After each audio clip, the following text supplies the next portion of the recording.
Welcome to the Troyboot! Panibagong video, panibagong unboxing na naman!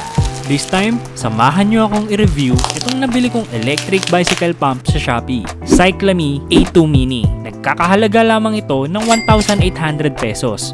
Halos kalahati ng presyo ng Cyc Plus at Rock Bros. Kaya wala nang paligoy-ligoy pa. Buksan na natin.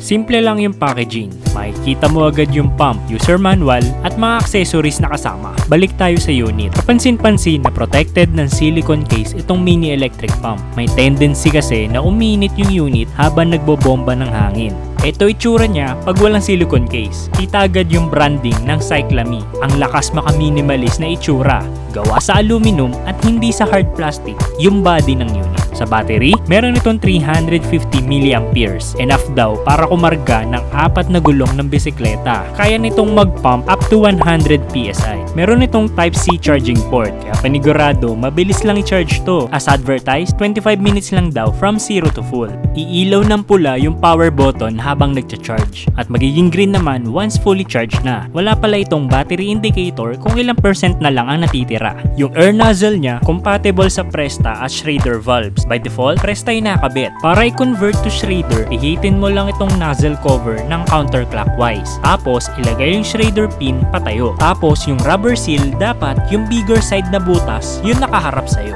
Dapat, lapat lahat, bago isara, pa-clockwise yung nozzle cover. Pabalik naman into Presta, hindi na kailangan ng Schrader valve. Ilapat mo lang yung rubber seal. Dapat yung smaller side na butas yung nakaharap sa'yo. Tapos, pwede na isara yung nozzle cover. Nasa manual din naman yung diagram kung paano yung tamang pagkabit. Para buksan, press mo lang yung power button. May lalabas na pulang ilaw dyan. Indication na ready to use na yung unit. Press mo lang ulit para mag-pump ng hangin. Press mo ulit para tumigil. Hanggat may pulang ilaw sa power button, hindi pa completely turned off yung unit. Tapos hold power button para mag-turn off yung unit hanggang sa mawala yung pulang ilaw. Sa accessories naman, merong USB Type-C cable, Velcro strap, short lanyard, ball pin para sa mga sports ball, extra rubber seal, at yung Schrader pin. Yung lanyard dito nilalagay para hindi basta-basta mawawala. Isuksok mo lang paikot at ayan, pwede na siya hawakan dun sa ring. Susubukan ko sa gulong ng gravel bike ko kung makaya niyang i-inflate yung dalawang gulong. I-deflate ko muna tong likod. 700 by 38C. Pana Racer King pala itong gamit ko dito na usually kinakargahan ko ng 70 PSI. Ayan, wala nang hangin tong likod. Start na natin tong pump.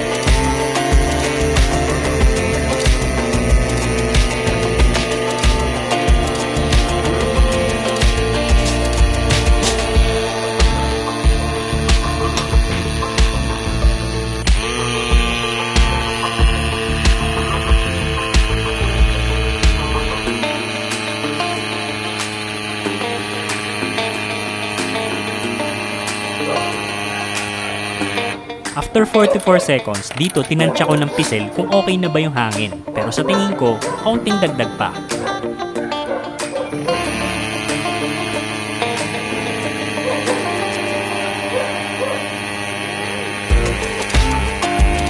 Ayan, after 51 seconds, pinisil kong muli at mukhang okay na yung hangin sa tansya ko. Ginawa ko din sa front tire. Tinanggalan ko muna ng hangin at saka ginamit yung electric pump. Wala pang 1 minuto, ayan, okay na. Tunay ngang hassle-free at mabilis mag-inflate ng gulong. Dumako naman tayo sa pros and cons. Unang-una sa pros, syempre yung presyo niya. Dahil eto nga ang cheapest mini electric pump sa market ngayon. Paki-comment na lang kung by the time na pinapanood mo itong video ay meron ng mas mura sa item na to. Ikalawa, ang size nito. Dahil compact nga, hindi siya malaki at hindi din ganun kabigat dalhin sa ride. Ito ang detailed measurement nitong unit. At ito naman ang comparison sa actual size ng phone ko na Poco X5 dito sa mini pump. Ikatlo, time and effort saving. Aminin natin na nakakadagdag pagod ng paggamit ng hand pump lalo na kung malayo-layo na ang nabiyahe mo. Syempre, nakakadagdag oras din yan sa ride. Pero dahil electric na ito, hindi mo na kailangan magbomba gamit ang kamay. At mas mabilis nitong may inflate ang gulong ng bisikleta mo. Hindi ka napagod, hindi ka pa naabala ng matagal. Ika-4, Type-C charging port. Karamihan sa mga gadget ngayon ay gumagamit na ng Type-C port, kaya hindi ka may hirapan maghanap ng charging cable. At dahil naka Type-C na nga ito, makakasiguro ka na mabilis ang pag-charge nito. Dumako naman tayo sa cons. Una sa listahan ko ay yung kawalan ng battery percentage indicator. Hindi mo malalaman kung ilang gulong pa ang kayang i-inflate nitong pump once magamit mo. Ni wala ring indicator kung need mo na i-charge o ilang PSI na lang ang kaya niyang ikarga sa gulong. Ikalawang con, wala ding PSI indicator. Kailangan na matinding tansyahan gamit ng pagpisil sa gulong ng bisikleta. Kung okay na ba yung tigas base sa preference mo. Pwede ka naman bumili ng tire pressure gauge pero dagdag bitbitin din yan sa ride. Mas okay sana kung built-in na sa unit at real time mo pa makikita kung ilang PSI na yung nakakarga. Marerecommend ko ba to? Oo naman, lalo na kung tamad ka magbomba ng hand pump tulad ko. Mas mapapadali at mapapabilis nitong electric pump ang pag-inflate ng gulong mo. Ilalagay ko na lang sa description nitong video yung link kung saan ko ito nabili. Hindi po ito sponsored Sharing is caring lang. Like and share mo naman to Lods.